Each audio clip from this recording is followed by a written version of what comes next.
दिवसाचं बेमुदत आंदोलन सुरू केलेलं आहे 19 तारखेपासून पूर्ण महाराष्ट्रभर चालू आहे।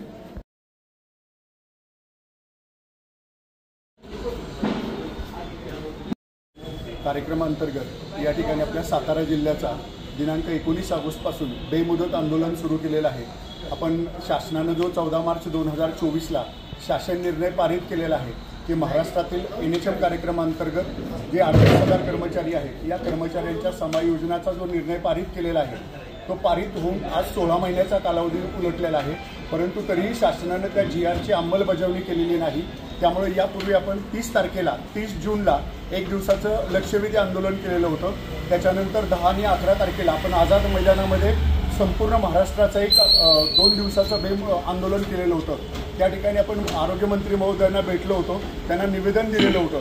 त्यांनी सांगितलं होतं की आपण 31 ऑगस्टपर्यंत काहीतरी त्याच्यावर कार्यवाही सुरू करू, परंतु ती कार्यवाही न सुरू झाल्यामुळं आणि त्या पद्धतीचं कामकाज चालू नसल्यामुळं आम्ही 5 तारखेला त्यांना निवेदन दिलेलं होतं पुन्हा, आणि निवेदन देऊन सुद्धा 14 दिवसामध्ये कार्यवाही न झाल्यामुळं या ठिकाणी संपूर्ण महाराष्ट्रामध्ये आता 19 ऑगस्टपासून 38,500 कर्मचारी जे आहेत ते संपावर आहेत। आणि हे सर्व कर्मचाऱ्यांच्यामध्ये डॉक्टर्स आहेत, नर्स आहेत, त्याच्यानंतर जे जिल्हा स्टाफ आहे तो स्टाफ आहे, फार्मासिस्ट आहेत, लॅब टेक्निशियन आहेत, सर्व प्रकारचा स्टाफ आहे की जो आरोग्याच्या सेवा देतो, नियमित सेवा देतो।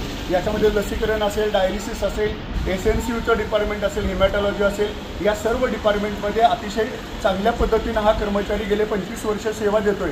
TB सारखा अतिशय जोखमीचा कार्यक्रम असेल त्याच्यामध्येही कर्मचारी सेवा देत आहेत, परंतु तरीही शासन समावेशनाबाबत योग्य ती कारवाई न करत असल्यामुळं या ठिकाणी आम्हाला नाईलाज असतो महाराष्ट्रातील सर्व 34 जिल्ह्यामध्ये आणि 27 महानगरपालिकांचे तसेच मुंबईमध्ये असणारे जे मेन आरोग्य भवनचं कार्यालय आहे यामधील सर्व कर्मचारी 19 ऑगस्टपासून बेमुदत संपावर गेलेले आहेत। याच्यामुळं आरोग्य सेवेवर मोठ्या प्रमाणामध्ये परिणाम झालेला आहे आणि त्यामुळं रुग्णांना अतिशय अडचण होते, परंतु शेवटी आम्ही आमच्या त्या न्याय हक्कासाठी आम्हाला रस्त्यावर शासनाने उतरायला भाग पडलेला आहे।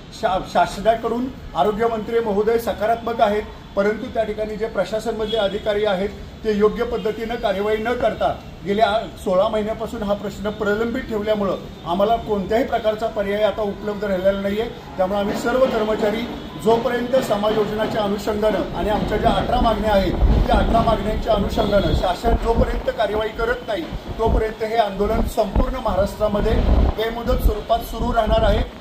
जोपर्यंत समायोजनाच्या दृष्टीने आणि 18 मागण्यांच्या दृष्टीनं लेखी आदेश शासन काढत नाही तोपर्यंत हे आंदोलन याच पद्धतीने सुरू